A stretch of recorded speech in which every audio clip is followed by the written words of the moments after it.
झारखंड में राज्यसभा की सीट पर चुनाव हारने के बाद क्या झारखंड मुक्ति मोर्चा और कांग्रेस के बीच परिस्थितियां बदल रही हैं? बदलने की बातें जरूर मीडिया में हो रही थी, लेकिन कांग्रेस की तरफ से एक ऐसी पहल की गई जिसने ये संकेत दे दिए कि परिस्थितियां जरूर कांग्रेस और झारखंड मुक्ति मोर्चा के बीच बढ़े। भले ही चुनाव हारने के बाद पूरी तौर पर कांग्रेस की तरफ से ठीकरा आरजेडी और माले पर फोड़ दिया गया हो, लेकिन झारखंड मुक्ति मोर्चा को लेकर कांग्रेस पार्टी के अंदर अप्रोच जो है उसमें जरूर बदलाव हुआ और एक हफ्ते के अंदर राज्यसभा चुनाव में हारने के एक हफ्ते के अंदर ही कांग्रेस पार्टी में उस नेता की वापसी हो गई जिसको हेमंत सोरेन के खिलाफ आपत्तिजनक टिप्पणी करने को लेकर जो है पार्टी से निष्कासित किया गया था।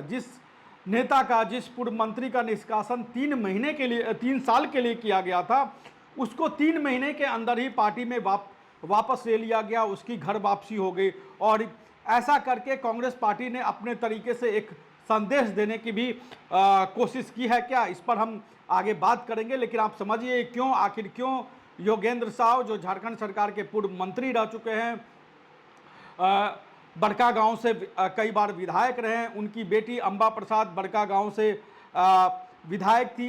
2024 के चुनाव में उसकी हार हुई और लगातार अंबा हो या योगेंद्र साव हो, हेमंत सोरेन के प्रति सरकार को लेकर तल्ख टिप्पणियां करते रहे हैं, उनकी सरकार की कार्यशैली पर सवाल उठाते रहे हैं और बार बार इस तरह की घटनाएं करते रहे कि वो झारखंड मुक्ति मोर्चा की आंखों में एक तरीके से किरकिरी बनते रहे।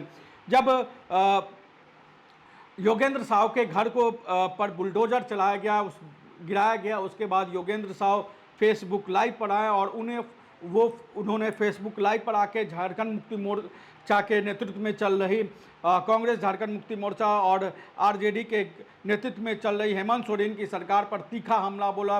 हेमंत सोरेन को लेकर उन्होंने कई आपत्तिजनक टिप्पणी की और इस टिप्पणी के बाद जो मुख्यमंत्री को जिस तरीके से उन्होंने निशाने पे लिया, उसके 24 घंटे के अंदर कांग्रेस पार्टी ने योगेंद्र साव को पार्टी से बाहर का रास्ता दिखा दिया और एक संदेश देने की अपने तौर पर कोशिश की कि जो गठबंधन के चेहरा जो मुख्यमंत्री हेमंत सोरेन हैं, उनको लेकर अगर कोई टिप्पणियां की जाएगी तो उसके खिलाफ उनके कार्यशैली पर अगर किसी तरीके के सवाल उठाएंगे, अपने सरकार को अगर घेरने की कोशिश की जाएगी तो उसका कांग्रेस पार्टी से कोई वास्ता नहीं होगा। हालांकि योगेंद्र साव पर कार्रवाई की गई, लेकिन उनकी बेटी अंबा प्रसाद जो सरकार को अक्सर घेरते हुए दिखती है, जो कांग्रेस पार्टी की केंद्रीय सचिव भी है, उस पर कार्रवाई नहीं की गई और अपने पिता पर हुई कार्रवाई के बाद अंबा प्रसाद बौखलाई, वो मीडिया के सामने आई और उन्होंने पूरी भड़ास एक तरीके से मीडिया पर निकाली। उस समय जब कांग्रेस पार्टी ने योगेंद्र साव पर पर कार्रवाई की तो झारखंड मुक्ति मोर्चा की तरफ से ये कहा गया कि उन्होंने कार्रवाई करने के लिए कांग्रेस पार्टी पर किसी तरीके का दबाव नहीं था, कांग्रेस ने स्वयं ये कदम उठाए। अपने तरफ से कांग्रेस ने गठबंधन की सुरक्षा के हिसाब से, गठबंधन की एकता के हिसाब से, मुख्यमंत्री का जो कद है उसके हिसाब से उस पर कार्रवाई की। लेकिन 3 महीने में ऐसा क्या बदल गया कि जिस योगेंद्र साव को कांग्रेस पार्टी से 3 साल के लिए बाहर किया गया था, उसकी 3 महीने के अंदर ही वापसी हो गई और केशव महतो कमलेश जो प्रदेश अध्यक्ष हैं, उन्होंने उनके निष्कासन को रद्द करने को लेकर पत्र जारी किया और 3 महीने पहले जो रामेश्वर उरांव जो अनुशासन समिति के अध्यक्ष हैं, उन्होंने योगेंद्र साव को 3 साल के लिए पार्टी से बाहर का रास्ता दिखा दिया था। और हम बात कर रहे थे कि कांग्रेस और झारखंड मुक्ति मोर्चा के बीच ऐसा क्या बदल गया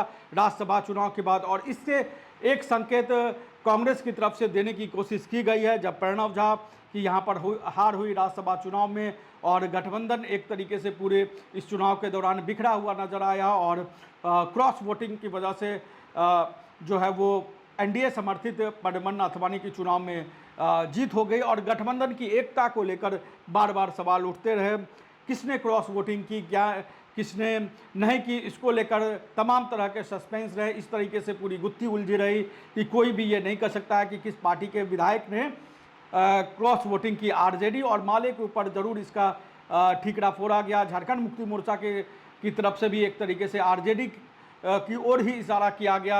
आरजेडी अपने तौर पर कांग्रेस पार्टी पर सवाल उठाती रही। इसी बीच में प्रणव झा जब रांची से दिल्ली की ओर गए तो उन्होंने कहा कि इस पर आगे सोचना होगा, और उन्होंने उम्मीद जाहिर की कि मुख्यमंत्री इस पर कार्रवाई करेंगे। जिन्होंने क्रॉस वोटिंग की है उस पर भी कार्रवाई होगी। जो पूरे तथ्य हैं उसको प्रणब झा ने दिल्ली पहुँच कर कांग्रेस आलाकमान से वाकिफ कराया, और प्रणब झा के दिल्ली पहुंचने के अगले ही दिन योगेंद्र साहब की कांग्रेस पार्टी में वापसी होगी। और ये वापसी एक तरीके से एक संकेत देने की कोशिश कर रही है कि कांग्रेस पार्टी झारखंड मुक्ति मोर्चा से अलग होकर अपनी लाइन लेते हुए नजर आ रही है। और कांग्रेस पार्टी और झारखंड मुक्ति मोर्चा के बीच अगर एक तरीके से कहे कि तो जो तलखी बढ़ती हुई दिखी या जो दूरियां बढ़ती हुई दिख रही हैं, वो जब राधा कृष्ण किशोर ने मुख्यमंत्री को लिखा था, SC/ST आयोग को लेकर पत्र लिखा था, उस पत्र के बाद ही कांग्रेस पार्टी और झारखंड मुक्ति मोर्चा के बीच एक तरह से तलखी दिखी। पेशा कानून को लेकर भी तरह तरह के सवाल कांग्रेस पार्टी की तरफ से, कांग्रेस पार्टी के नेताओं की तरफ से उठाया जाने लगा। उसको लेकर भी कई बार दूरियां बढ़ी। और जिस तरीके से बैद्यनाथ राम को हेमंत सोरेन ने राज्यसभा भेजा और पलामू प्रमंडल को एक तरीके से साधने की कोशिश की, दलित वोट बैंक को साधने की कोशिश की गई, क्योंकि कांग्रेस पार्टी की तरफ से दलित चेहरे के रूप में राधा कृष्ण किशोर को आगे बढ़ाया गया था। सरकार में नंबर 2 का ओहदा उनको दिया गया था। लेकिन जिस तरीके से हेमंत सोरेन ने बैद्यनाथ राम को राज्यसभा भेज के उनके कद को बढ़ाने की एक तरीके से कोशिश की और दलित वोट साधने की अपने तौर पर कोशिश की, उसको लेकर अब स्पष्ट नज़र आ रहा है कि झारखंड मुक्ति मोर्चा और कांग्रेस दोनों अपने अपने राह तलाशते हुए नज़र आ रही हैं। मीडिया में तरह तरह के दावे भी चल रहे हैं, तरह तरह की खबरें भी चल रही हैं।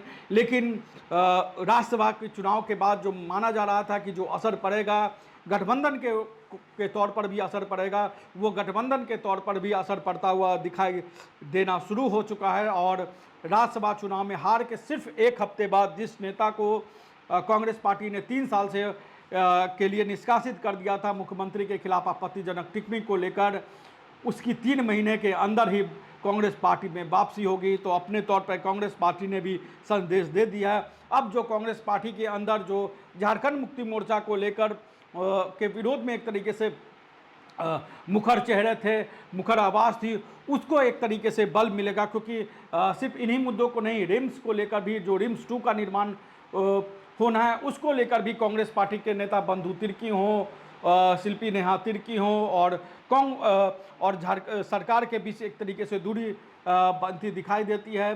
बंधु तिर्की और शिल्पी नेहा तिर्की खासतौर पे जो रिम्स 2 को है उसको लेकर अपने तौर पर वो अपनी बातें कह भी चुकी है। बीजेपी की जो लाइन है जो रिम्स 2 का वो विरोध कर रही है, उस लाइन के आसपास कहीं ना कहीं वो जाते हुए दिखाई दे रहे हैं। तो जो दूरियां हैं कांग्रेस पार्टी और झारखंड मुक्ति मोर्चा के बीच, जो योगेंद्र साहब की जिस तरीके से घर वापसी हुई, उस दूरियों की वो जो दूरी थी वो घटने की जगह अपने तौर पर बढ़ते हुई दिखाई दे रही है। और इसका आने वाले समय में क्या राजनीतिक असर पड़ेगा उस पर हमारी नज़र होगी। इस पूरे एपिसोड पर, इस पूरे वाक़ये पर, जिस तरीके से योगेंद्र साहब की वापसी हुई है राज्यसभा चुनाव के बाद, उस पर आप क्या सोचते हैं कमेंट बॉक्स में हमें जरूर बताएं। नमस्कार, जोहार। बायोम इंस्टीट्यूट नीट की तैयारी के लिए एक भरोसेमंद नाम। यहाँ अनुभवी फैकल्टी, स्मार्ट क्लासरूम और बेहतरीन टीचिंग मेथड से स्टूडेंट्स को मिलती है मजबूत तैयारी। यहाँ हर स्टूडेंट को मिलता है पर्सनल गाइडेंस और डाउट क्लियरिंग का पूरा सपोर्ट। नीट 2027 और 28 के लिए फेज 2 बैच 30 अप्रैल से शुरू हो रहा है। आज ही बायोम इंस्टीट्यूट से जुड़े और अपने डॉक्टर बनने के सपने को दे सही दिशा। बायोम इंस्टीट्यूट सिर्फ मेडिकल प्रिपरेशन का संस्थान। रॉयल इंडिया में आपका स्वागत है। भारत के सबसे विश्वसनीय सोलर मोटर पंप और MPPT कंट्रोलर निर्माता। रॉयल इंडिया का high performance movable trolley solar water pumping system प्रस्तुत है। बेहतर दक्षता के लिए डिजाइन किया गया और आसानी से ले जाने योग्य। सरकारी परियोजनाओं के लिए अनुमोदित देश भर के कॉन्ट्रैक्टर्स और एजेंसियों की पहली पसंद। MNRE द्वारा अनुमोदित, उल प्रमाणित, उद्योग मानकों के अनुरूप स्वदेशी उत्पाद। सार्थक ऊर्जा समाधान के लिए हमारे साथ साझेदारी करें। आज ही संपर्क करें।